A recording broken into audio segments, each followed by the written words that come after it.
Yo, what's good everybody? So today I want to do a video on thrifting tips, bro. I used to thrift so heavy back in the day, and then there was just a period of time where clothes just really wasn't a priority in my life. So I really didn't care. Even if I was copping high-end streetwear for like $12, it's just like, man, that $12 could be for Chipotle bowlers. You know what I mean? It just didn't have that priority. But now I feel like I'm back in the groove of thrifting. I want to upgrade my closet, things like that.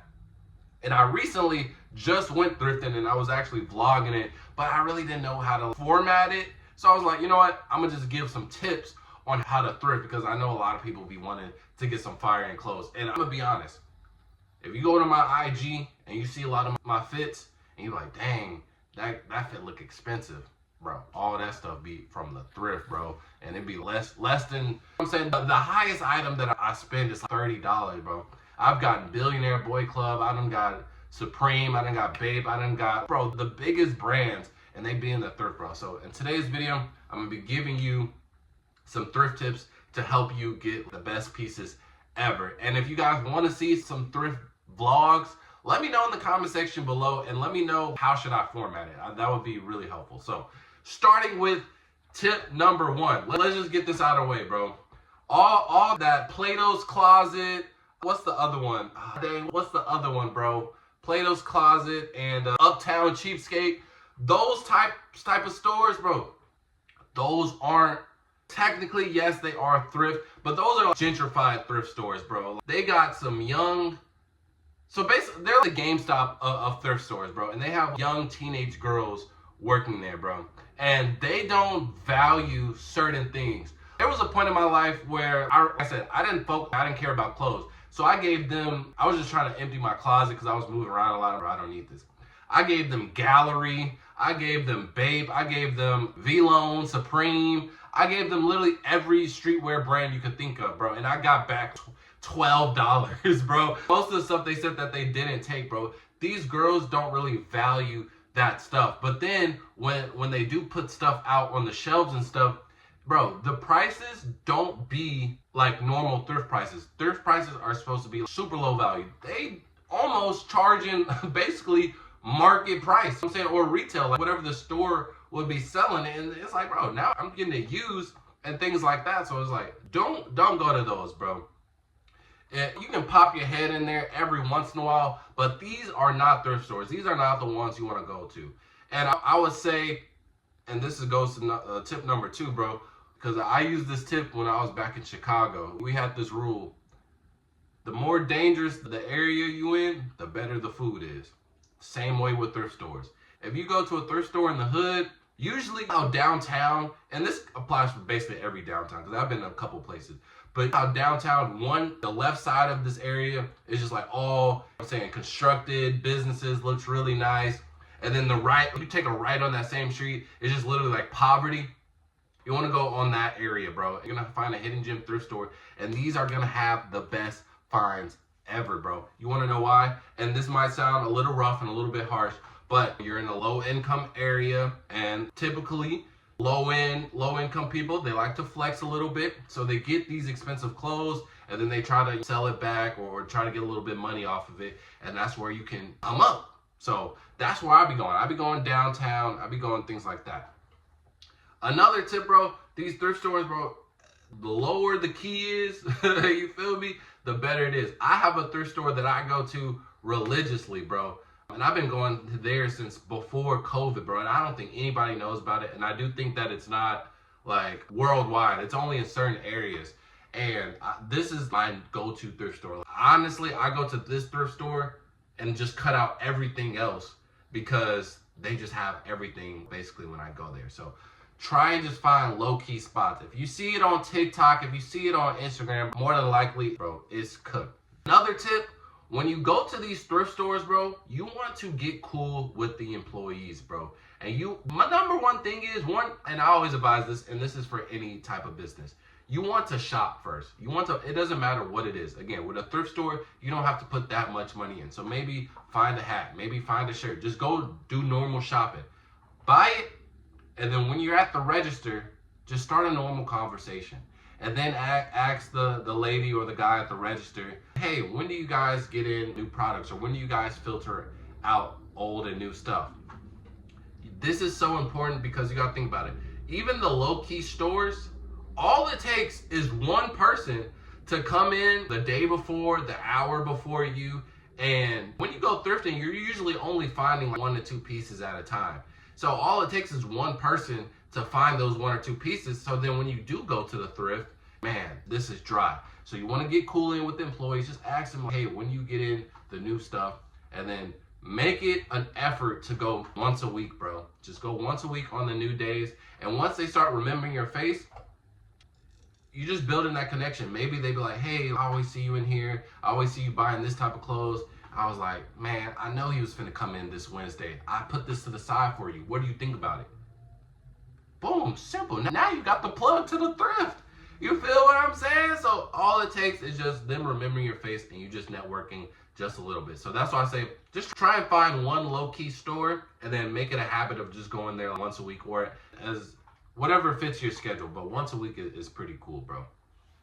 And this goes into another tip, bro. When you're at the thrift, don't have the mindset of, wait, well, I don't have anything in my closet, or I don't have the right shoes to match this. No, bro. You have to get the piece and worry about it later on, bro. Especially because a lot of people don't understand this, bro. Especially with fashion, bro. Everything goes around in cycles, bro. So the same thing that wasn't popular 2 years ago might be popular 2 years ago. I be having stuff from the thrift that I've never wore just because I didn't know how to match it up, how to say it, freak it.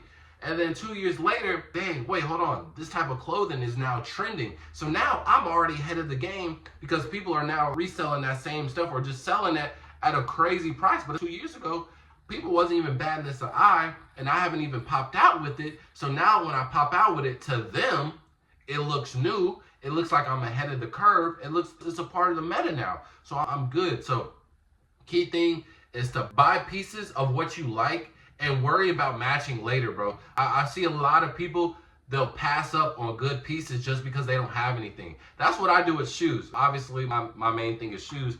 I don't care if I have anything to match with the shoes or not. I still have shoes that I bought 2 years ago and I still haven't worn it because I just don't have a fit for it.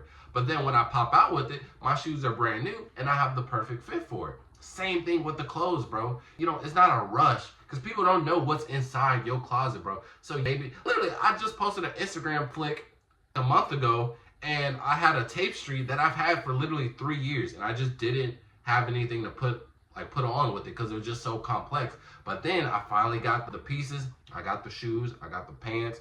It took me 3 years, but I got the fit off and it was wonderful. I went to SwapCon and I got the most compliments ever, bro. Everybody was coming up to me. Everybody was asking to take flicks. People was asking me where'd I get it from. Like, it was fire, bro. So that feeling is amazing. Another tip, bro.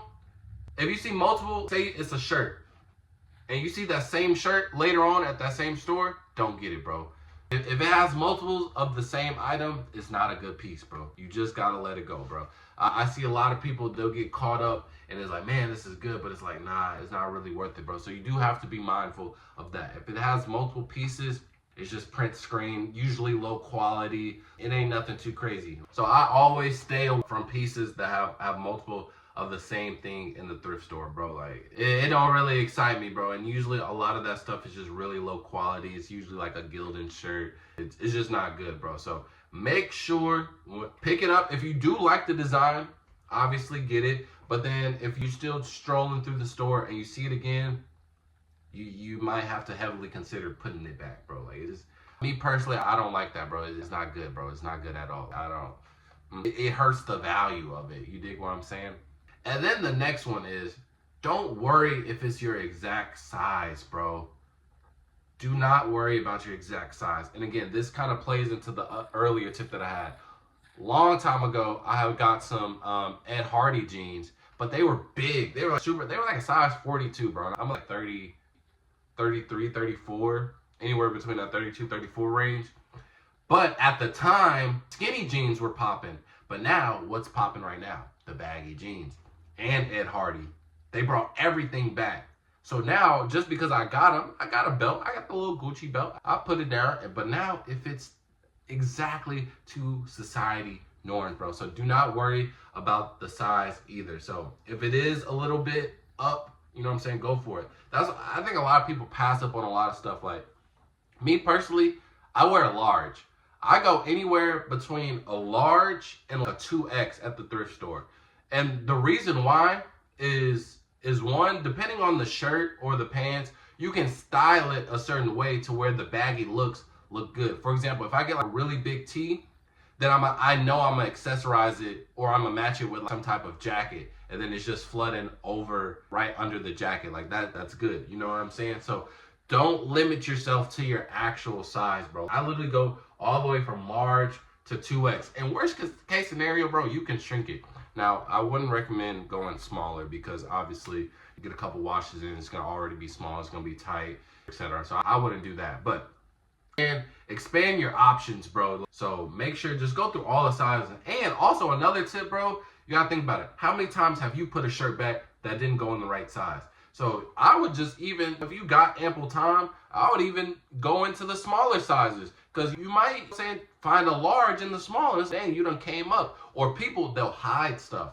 You know what I'm saying? They'll hide stuff because they don't got the funds, or they might be thinking like, dang, let me go back at the crib to see if I got a fit to match with this. And I told y'all not to do this. And so now they go back to the crib, you come in, you look in the small section first, you just go in order, and it's like, dang, I just found this piece. You know what I'm saying? It don't even belong here. You cop it up, and then they come back and it's like, dang, it's gone. People do be hiding stuff, bro. People do be hiding stuff. So I would just check in all the sizes, bro. Because even the hangers, when they have like a little size cube on it, you gotta look in the inside of the tag, bro. That's what really matters. You gotta matter what's on the shirt, not the hanger, bro. Because all that stuff be misleading, bro. It'd be size small hangers on a size large tee, bro. So those are my thrifting tips, man. Those are my thrifting tips. I think that got me a long way. Oh, and another thing, last tip, bro. And you know, it's a real good thrift store. When they have like added discounts, never be afraid to ask, hey, does this get a percentage off? Does this fit with any type of deals y'all have going on? Because there's been countless of times where I'll see the tag, and I ain't gonna lie, I'm gatekeeping right now. But the thrift store that I told y'all about, that I'll be going to, they'll have the tag and say it's $40. But they have a coloring system on it. So say a pink tag. All pink tags are extra 40% off. So I'm already getting a steal, and then they add another discount. And then the lady, again, she sees me frequently, and she was like, man, I really like you come in. You're real respectful. Now, boom, I'm going to drop another 10% off for you. Appreciate it, sweetheart. Appreciate it, sweetheart. And so just a rundown of everything. Be vocal, show your face, look at everything, and don't be afraid to switch up your sizing, bro. So those are the main key points, just to keep it all short and simple and sweet. So hopefully this helps you guys. I do want to get back more into thrifting because my closet is absolute trash right now. All the stuff that I got in there is 2-3 years old, probably older. I mean, I gave away all my good stuff, all my hot stuff. So I do need to get back in the game. So if you guys are interested in seeing me vlog and thrift, let me know in the comment section below. And please help me to figure out how I want to format, because I don't want it to be too boring for you guys. So let me know about that. And with that being said, man, 4 out. Peace.